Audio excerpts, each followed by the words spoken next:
There's been some screw-ups in the machinery of family care, like the notice of action, the RAD, the resource allocation decision method, the functional screen. We've had some of those problems. And of course, as Kitty referred to, MCOs lost money last year. The combined losses of all the MCOs were $12 million in 2009. Most of those MCOs are predicting that they're going to lose money in 2010. So that has raised questions in many people's minds, including some legislators, about the future solvency of family care. But having said all those problems, we're still left with a big question, and that is, family care is still pretty new in most parts of the state. Most of these MCOs are still pretty new. Are these startup glitches? Maybe they are. Or are they inherent problems in managed care?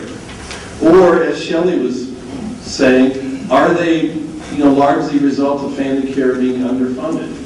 And if family care is underfunded, is it mostly underfunding during the startup period, where MCOs have a lot of one-time costs that will eventually go away, maybe in year 3 or year 4, or is it actually underfunded even looking down the road?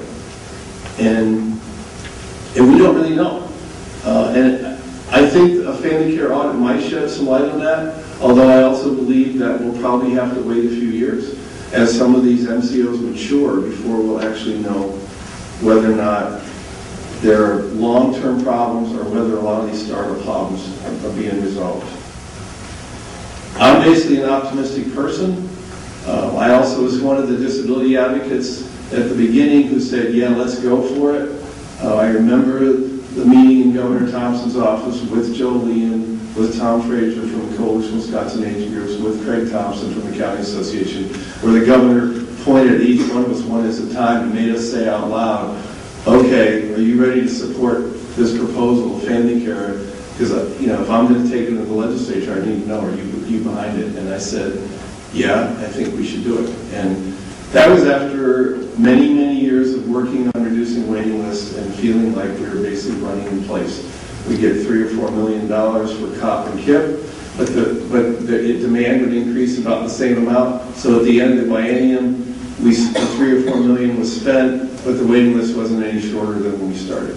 So having gone through that for quite a few budgets, I was ready to sign on for a new scheme, and family care was it, and it had entitlement on it, and that sounded pretty good to me.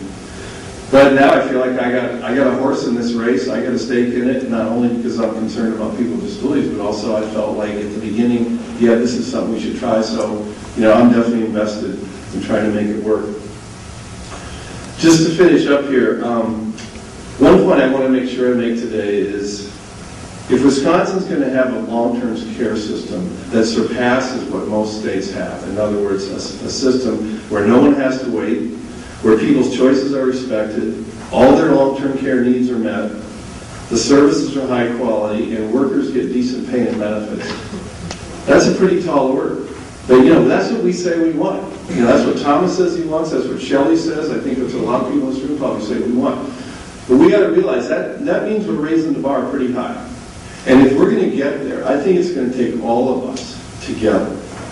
It's not just Kitty Rhodes and a few committed legislators. It's not just Susan Crowley and her boss.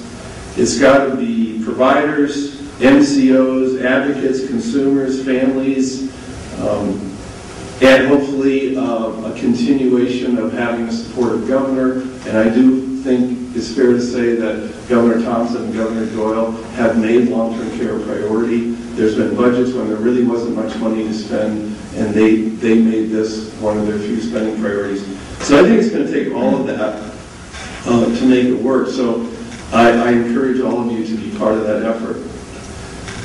My two final observations for you, and partly this is, because I know there's a lot of RFW members here.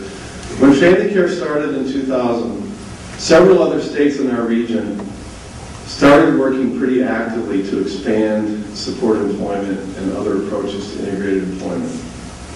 And some of these states, like Michigan and Minnesota, for example, have really made some major progress in the last 10 years on that front. We haven't made as much progress in Wisconsin. And I think one of the reasons is We've been implementing a whole new long-term care system, which has a whole lot of work in it for everybody to do.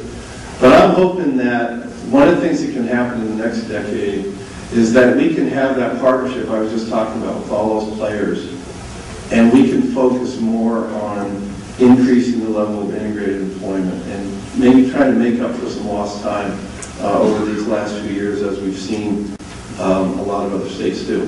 This is something I've talked to Thomas about recently. One of the things he's telling me is, hey Lynn, you probably don't know, there's quite a few RFW members that are actually involved in a transition right now.